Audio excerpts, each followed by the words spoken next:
దేవుడంట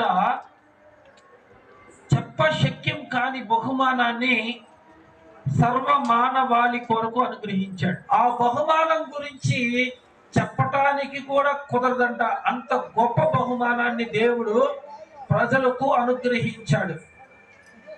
ఏమిటి ఆ బహుమానం అంటే, దేవుడు తన సొంత కుమారుడైన యేసుక్రీస్తు ప్రభువారిని ఈ లోకానికి పంపించాడు.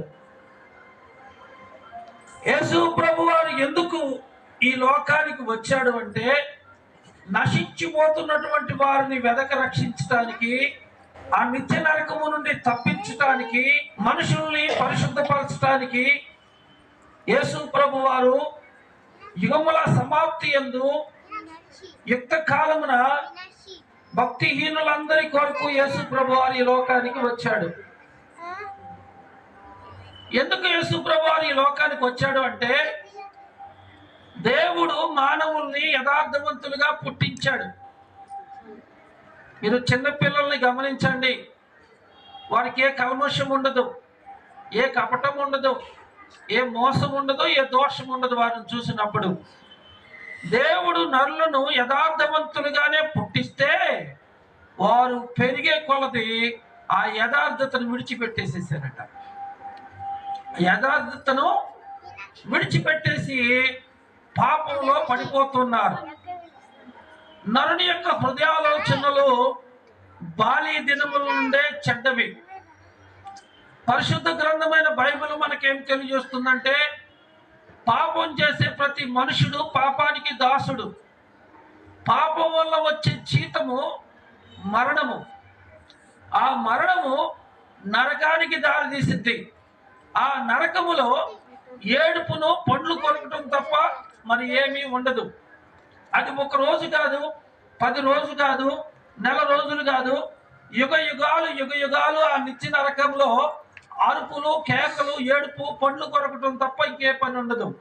కనుక పాపం చేసే ప్రతి మానవుడు పరిశుద్ధ దేవుని యొద్దకు కాకోకుండా పాతాళానికి వెళుతూ శాపగ్రస్తులు అవుతున్నారు.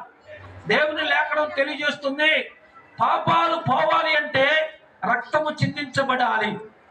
పాపాలు పోవాలి అంటే రక్తము చిందించబడాలి.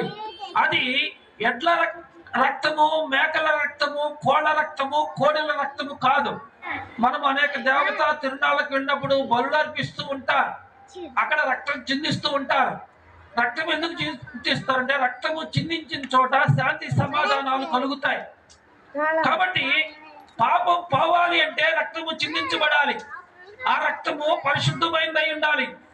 అది ఆవు, దూడ లాంటి మైలుతో కూడినటువంటి రక్తము కాదు, మనుషుల యొక్క రక్తము కాదు. ఎందుకంటే ఏ భేదము లేదు, అందరము పాపము చేసి దేవుడు అనుగ్రహించే మహిమను పొందలేని వారముగా ఉంటూ ఉన్నాము. దాన ధర్మాలు చేస్తూ ఉన్నారు, అన్నదానాలు, వస్త్రదానాలు, రక్తదానాలు, ఎన్నో రకాలైనటువంటి దానాలు చేస్తే పాపాలు పోతాయి, పుణ్యం వచ్చింది అని చాలా మంది ఒక అపోహలో ఉన్నారు.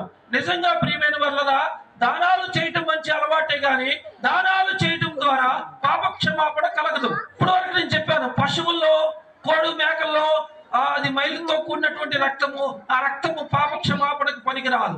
దేవతలు, దేవుళ్ళు అనబడిన వారు మనవంటి జీవితం కలిగిన వారే గనక ఆ రక్తము కూడా పాపక్షమాపణకు పనికిరాదు.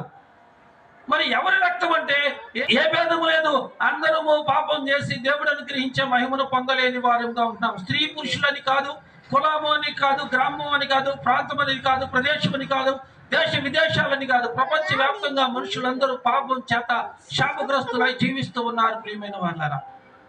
అందుకని బాప్తిసం ఇచ్చి యోహాను ఒకానొక సందర్భంలో యేసయ్యను చూపించన్నాడు, ఇదిగో లోక పాపములను మోసుకొని పోయే దేవుని గొర్రెపిల్ల. హల్లెలూయా, హల్లెలూయా. ఇదిగో లోక పాపములను మోసుకొని పోయే దేవుని గొర్రెపిల్ల. అంటే లోకములో ఉన్నటువంటి ప్రతి మానవుని యొక్క పాపాన్ని తన భుజము మీద మోసాడు ప్రియమైన వాళ్ళారా. నన్ను కన్నటువంటి తల్లిదండ్రులు, మన తోడబుట్టిన అటువంటి వారు, అటువంటి త్యాగము, అటువంటి యాగము ఎవరు మన కోసం చేయలేదు. కానీ మన కొరకు అటువంటి త్యాగము, యాగం ఎవరు చేశారంటే మన ప్రభువైన యేసుక్రీస్తు వారు చేశారు. హల్లెలూయా. అయితే దేవుని యొక్క వరము గురించి నేను మాట్లాడుతున్నాను. మనందరి కొరకు తన ఏక కుమారుడైన యేసు క్రీస్తు వారిని మనకు అనుగ్రహించారు. ఇది దేవుడు అనుగ్రహించే గొప్ప బహుమానము.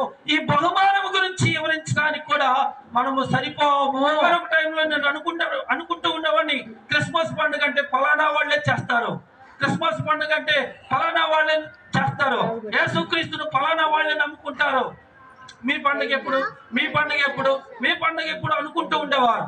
ఈ రోజు చూడండి ప్రియమైన వాళ్ళరా, అందరూ చేస్తున్నారు క్రిస్మస్. హల్లెలూయా, హల్లెలూయా. ఎందుకు అందరూ చేస్తున్నారంటే యూదయ బెత్లెహేములో గొర్రెల కాపర్లు పొలములో తమ మందను కాచుకుంటూ ఉన్నారు, గొర్రెల మందను కాచుకుంటూ ఉన్నారు. అలా అర్ధరాత్రి సమయంలో ఒక చలిమంట వేసుకొని వారు ముచ్చటలు చెప్పుకుంటూ ఉన్నారు, దేవుని గురించి మాట్లాడుకుంటూ ఉంటే అకస్మాత్తుగా ఒక ప్రకాశవంతమైనటువంటి వెలుగు వారి చుట్టూ ప్రకాశించింది. హల్లెలూయా. ఇప్పుడు పొలంలో మనం ఉన్నాము, పొలం అంతా చీకటితో ఉంటది. మరి ఒక్కసారిగా ప్రకాశవంతమైనటువంటి వెలుతురు వచ్చినప్పుడు వారికి ఏం కలిగిందంటే మిక్కిలి భయం కలిగింది, మిక్కిలి కలవరం కలిగింది. ఇదేమిటా అని భయపడుతూ ఉన్నప్పుడు దేవదూత వారితో మాట్లాడింది. దేవదూత పేరు గాబ్రియేలు. ఇదిగో ప్రజలందరికీ కలగబోయే మహా సంతోషకరమైన శుభవర్తమానము నేను మీకు తెలియజేస్తున్నాను.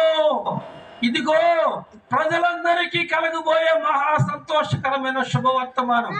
నీకు కుమారుడు పుడితే నీకు సంతోషం, నీ కుమారుడికి పెళ్ళైతే నీకు సంతోషం, నీకు పుట్టినరోజు అయితే నీకు సంతోషం, నువ్వు కొత్త ఇల్లు కట్టుకుంటే నీకు సంతోషం, కొత్త వాహనం కొనుక్కుంటే సంతోషం, నీ ఇంట్లో ఏదైనా కొత్తగా చేసుకుంటే నీకు సంతోషం. కానీ యేసుక్రీస్తు పుట్టినప్పుడు ప్రపంచం అంతా సంతోషమే. ఎందుకంటే దేవుని వాక్యం తెలియజేస్తుంది, ఇదిగో ప్రజలందరికీ కులం లేదు, మతం లేదు, ప్రాంతం లేదు, ప్రదేశం లేదు, ఈ దేశం లేదు, ఆ దేశం లేదు, ప్రపంచవ్యాప్తంగా ప్రజలందరికీ సంతోషకరమైన శుభవర్తమానం ఏంటి అంటే మీ కొరకు రక్షకుడు పుట్టి ఉన్నాడు. హల్లెలూయా. ప్రతి సంవత్సరము స్టార్లు వెలిగించుకుంటూ ఉంటారు, మంచిగా ఇల్లు డెకరేషన్ చేసుకుంటూ ఉంటారు, నక్షత్రాలు కట్టుకుంటూ ఉంటారు. వారు క్రిస్మస్ ని వారు ఆ విధంగా సెలబ్రేషన్ చేసుకుంటూ ఉంటారు ప్రియమైన వాళ్ళ. అయితే ప్రజలందరికీ సంతోషకరమైన శుభవర్తమానం ఏంటంటే రక్షకుడు మీ కొరకు పుట్టి ఉన్నాడు, మీ కొరకు పుట్టి ఉన్నాడు. ఎవరి కోసం చెప్పండి, నా కోసం పుట్టి ఉన్నాడు. చెప్పండి మీరంతా, ఇది చూపించండి. వ్యక్తిగతమైన సాక్ష్యం చెప్పాలన్నమాట. మన కోసం పుట్టాడు, నా కోసం కూడా. ఎందుకు పుట్టాడంటే ప్రజలందరినీ సంతోష మార్గములో నడిపించటానికి యేసు ప్రభు వారు పుట్టాడు. ఈ పుట్టిన శుభవర్తమానము మొట్టమొదట ఎవరికి తెలియచేయబడ్డదంటే గొర్రెల కాపర్లకు తెలియచేయబడ్డది. హల్లెలూయా. మరి చాలా మంది అంటూ ఉంటారు, గొర్రెల కాపర్లు అంటే మా అడవుల్లోనే కయ్యా గొర్రెలు ఎక్కువ ఉండేది, ఆవులు ఎక్కువ, గొర్రెలు ఎక్కువ, పశువుల మందలు ఎక్కువ ఉండేది మాలోనే కదయ్యా, యేసు ప్రభు మా దేవుడయ్యా జీవనం ఉంటారు. హల్లెలూయా. గొర్రెల కాపర్లకి ఆ శుభవర్తమానము ముందుగా తెలియచేయబడ్డది. ఒక చోట అన్నాడు యేసయ్యా, నేను చాకలి వాడిని, సబ్బు వంటి వాడిని, కంసాలి అగ్ని వంటి వాడిని అన్నాడు. అయ్యా మా పేర్లు కొట్టి పెట్టుకున్నాడు కదా యేసయ్యా అంటాడు వాడు. ఇంకో చోట అంటాడు, నేను పరమ కుమారుని. ఎవరంటాయినా అయితే ఉన్నాయి కానీ నేను ఫలానా వాళ్ళ దేవుణ్ణి, ఫలానా వాళ్ళ దేవుణ్ణి అని ఎక్కడా లేదు. కానీ ఆయన నానా విధాలుగా పోల్చుకుంటూ వచ్చాడు వాక్యానుసారంగా. కాబట్టి ప్రియమైన వాళ్ళరా, గొర్రెల కాపరులకు మొట్టమొదట అందినటువంటి శుభ సమాచారం ఏంటంటే రక్షకుడు మీ కొరకు పుట్టి ఉన్నాడు, మీ కొరకు పుట్టి ఉన్నాడు. దానికి ఇదే మీ కానువాలు. ఒక శిశువు పొత్తి గుడ్డలతో చుట్టబడి ఒక తొట్టులో పొరండి ఉండుట మీరు చూచెదరని చెప్పగానే ఒక పాట పాడారు దేవదూతలు. సర్వోన్నతమైన స్థలములలో దేవునికి మహిమయు, భూమి మీద ఆయనకి ఇష్టమైన ప్రజలకు సమాధానము కలుగునుగాక. సర్వోన్నతమైన స్థలములలో దేవునికి మహిమ. యేసయ్య పుట్టినప్పుడు దేవునికి మహిమ వచ్చింది. యేసయ్య పుట్టినప్పుడు ఆయనకి ఎవరైతే ఇష్టలుగా ఉంటారో వారికి సమాధానం, వారికి నెమ్మది, వారికి ఆదరణ, వారికి స్వస్థత, వారికి రక్షణ, వారిని సమృద్ధిగా దేవుడు ఆశీర్వదిస్తాడు. నువ్వు దేవునికి ఇష్టంగా ఉంటే ప్రియమైన వాళ్ళ, ఈ సంతోషం, ఈ సమాధానం నీకు కావాలంటే యేసయ్య పుట్టాడు. పుట్టిన యేసయ్యను నీ హృదయంలోనికి చేర్చుకో. ఇదిగో తలుపు యొద్ద నిలబడి తట్టుచున్నాను, ఎవడైనను నా స్వరం విని నా కొరకు తలుపు తెరిస్తే లోపలికి వచ్చి అతనితో నేను నాతో అతను కలిసి భుజిస్తాము అని చెప్పాడు. ప్రభు తలుపు తడుతున్నాడు.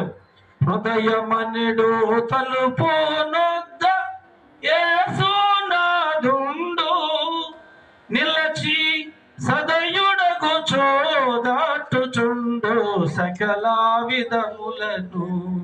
నువ్వు తలుపు తెరుస్తావని నానా విధాలుగా నువ్వు కూడా దేవుడు తన మాటలను అందించాలని ఏదో ఒక విధంగా ఏదో ఒక మాదిరిగా నీకు దేవుని వాక్యం ప్రకటించబడుతున్నప్పుడు దేవుని యొక్క స్వరం విని కూడా చెవిటి వ్యక్తిగా నువ్వు జీవిస్తావా, లేకపోతే ఇది మంచి సమయం, ఇది ఆశీర్వాదకరమైన సమయం అని నీ హృదయంలో దేవునికి చోటిస్తావో తుది నిర్ణయం మీరే తీసుకోవాలి.